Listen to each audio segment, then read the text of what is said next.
Good day. My name is Nigel Gutierrez, and today we will be talking about the case study from Windows Server acquisition. So here is our proposal. Number one is the cover page. Our project title is Windows Server Infrastructure Modernization. Our organization is the Cloudstein Corporation. So prepared by my groups, Uriel Angeles, Ken Dayag, and me, Nigel Gutierrez. And our program or course, which is Bachelor of Science in Information Technology, major in Systems Development. And they submitted, which is today, March 2026. So our number two is Executive Summary. This proposal outlines the acquisition and development of a Windows Server infrastructure for a medium-sized organization with approximately 150 to 200 users. This project aims to implement centralized user authentication, securing file sharing, virtualization, and a structured backup system. A virtualized on-premise deployment strategy is recommended to balance cost, performance, and control. The proposal includes licensing based on Microsoft's per core model and user client access licenses, or CALs. The project is categorized under a mid-range budget and is designed to support future expansion. The expected outcome is improved security, operational efficiency, and scalability. This proposal suggests setting up a Windows Server system for a mid-sized company. It focuses on centralizing user logins, secure file storage, virtualization, and reliable backups. The plan recommends using a virtualized on-site setup to manage costs and performance effectively. Licensing will follow Microsoft's per core and user-based approach. This project falls with a moderate budget and is designed to grow with the company. The goal is to boost security, streamline operations, and provide a scalable infrastructure. So next is the organizational and technical background. The organization currently operates without centralized IT infrastructure. Users are managed individually, file storage is decentralized, and backup procedures are inconsistent. This results in security vulnerabilities, data redundancy, and inconsistency, and efficient user management. With projected growth over the next 3 to 5 years, the organization expects to exceed 200 users, requiring scalable and structured systems. The organization currently lacks a central IT system, leading to individual user management, scattered file storage, and unreliable backups. This creates significant security risks, data issues, and makes managing users inefficient.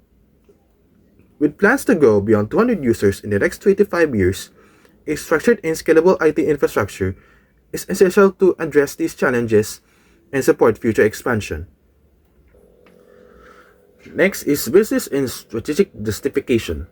A centralized server infrastructure is essential to improve operational efficiency through centralized management, enhance security using unified authentication and policies, and support compliance with data protection and audit requirements. Implementing directory services in structured file systems reduce administrative workload and improve collaboration.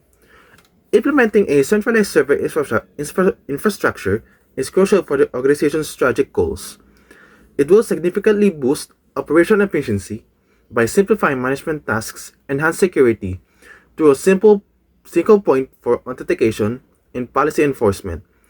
This setup is vital for meeting compliance standards related to data protection and audits.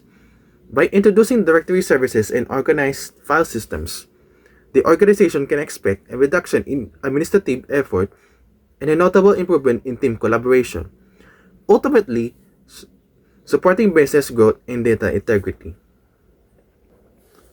Next is the technical requirements analysis.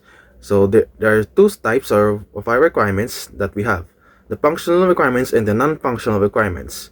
So the functional requirements has 5 types of requirements that we have, which is the Active Directory Domain Services, or ADDS, File and Print Services, Virtualization Hyper-V, Web Services IIS, and Database Hosting Capability.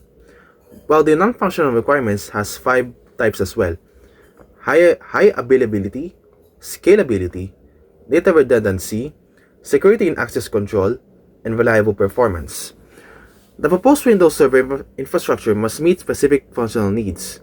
Active Directory domain services for user management, print and file and print services for resource sharing, virtualization using Hyper-V for efficient resource utilization, web services for hosting applications, and database hosting capability.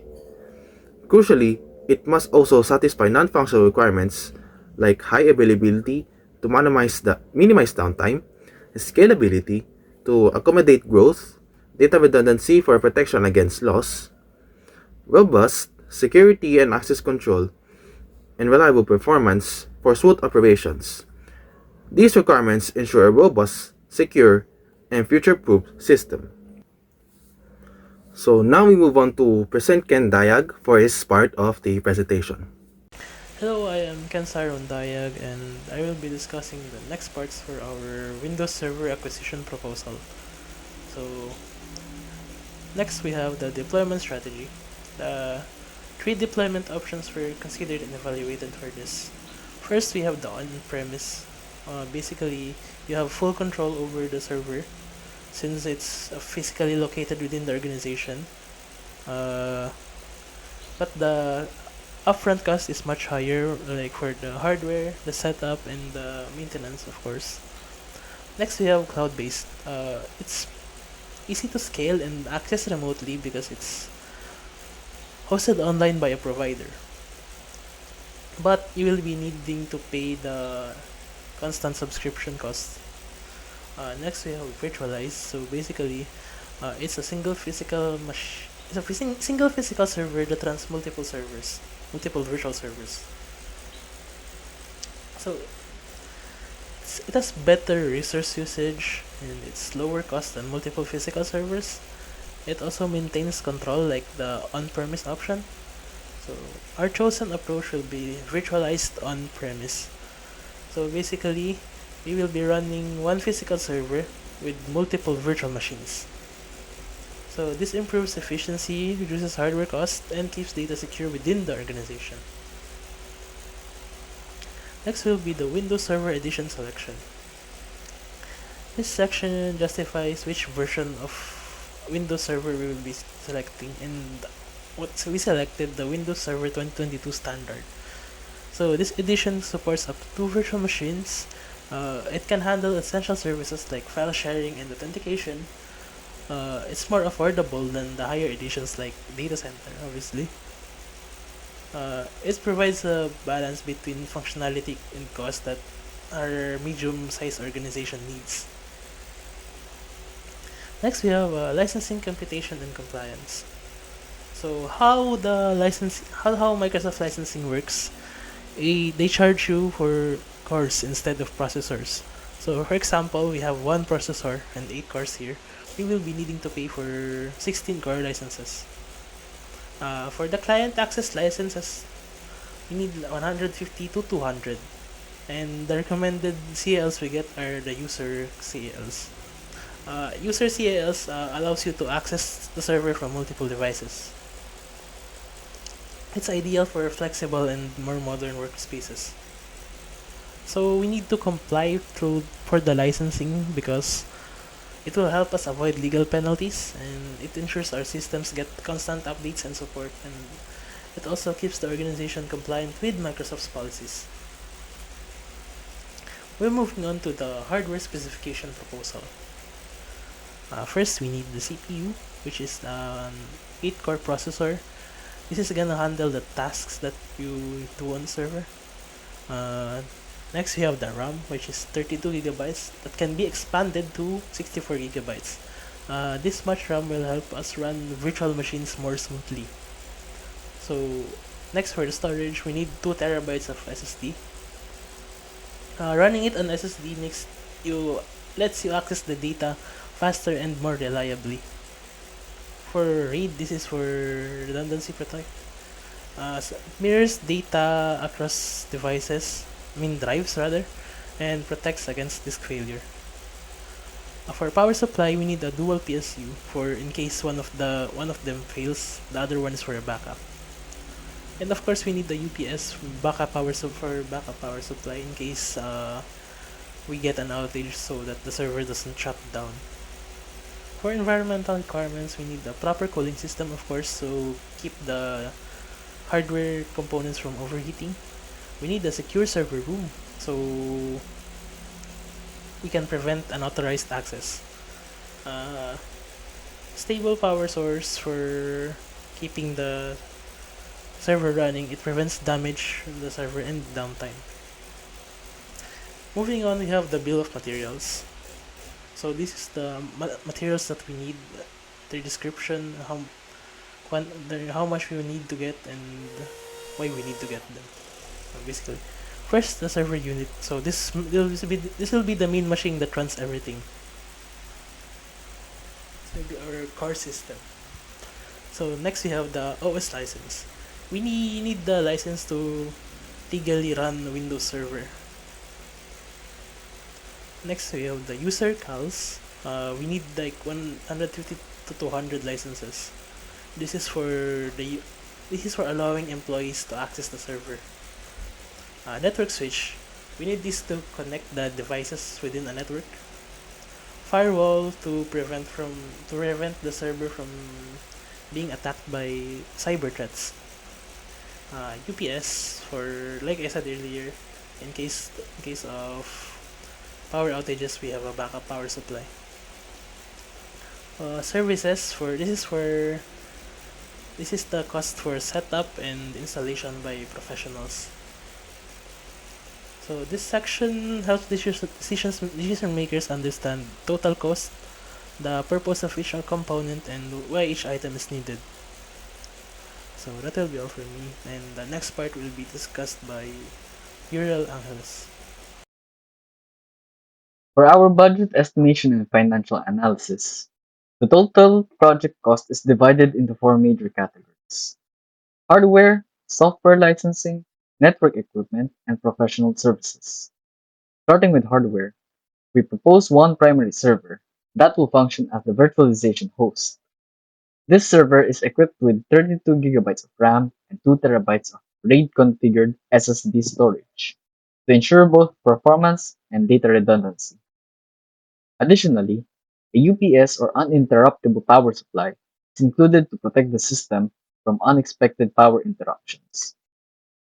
The estimated costs for hardware ranges from 220,000 to 450,000 pesos. Depending on the selected vendor and final specifications, this investment ensures that the server can handle current workloads while remaining capable of future upgrades. Next, for client access licenses or CALs, since the organization has approximately 200 users, each user must be assigned a license to legally access the server.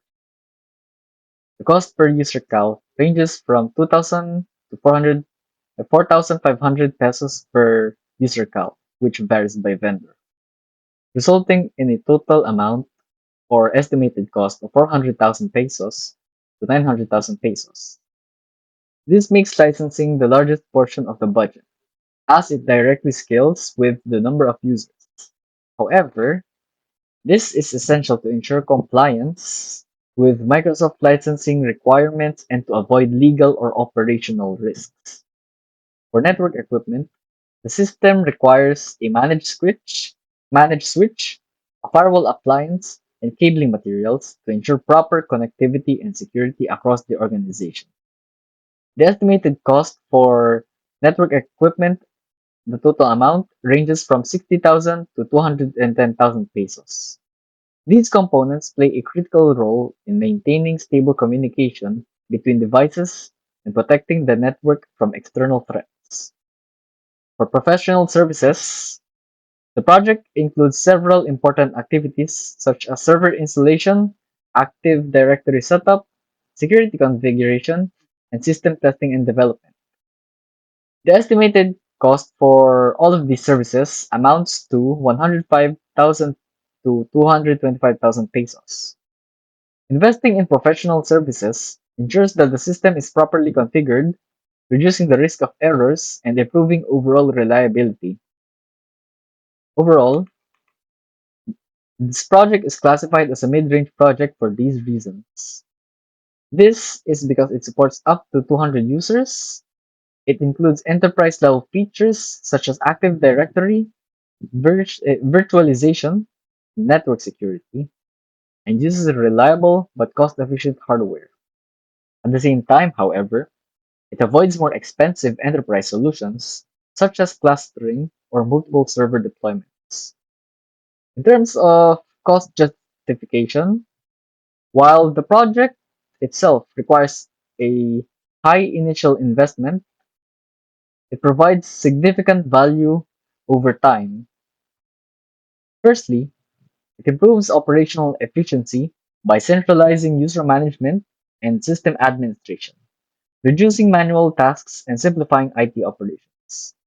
Second, it increases productivity by allowing users to access files and systems more quickly and securely, improving overall workflow. Third, it reduces risks such as data loss, cyber attacks, and system downtime. These risks can result in significant financial losses if not properly addressed. Finally, the system supports scalability, allowing the organization to expand its infrastructure without replacing the entire system, making it a cost-effective long-term solution. Moving on to security architecture and compliance frameworks, the system is designed to protect both user access and organizational data.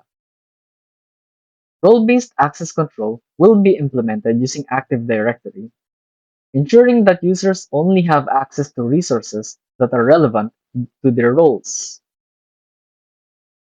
A firewall appliance will be used to monitor and control network traffic, while network segmentation will help isolate sensitive systems and reduce the risk of unauthorized access. Additionally, a virtual private network, or VPN for short, will be configured to allow secure remote access for authorized users. For the backup strategies, we have data protections set in place, wherein the system will implement a structured backup strategy, which includes daily incremental backups and weekly full backups. Offsite or cloud-based storage will also be used to ensure data recovery in case of disasters, such as earthquakes or floods. These measures align with standard data protection practices and help ensure compliance with security and privacy requirements. For the implementation plan, the project will follow a structured and phased approach. It begins with planning and procurement, where all required hardware, software, and licenses are acquired.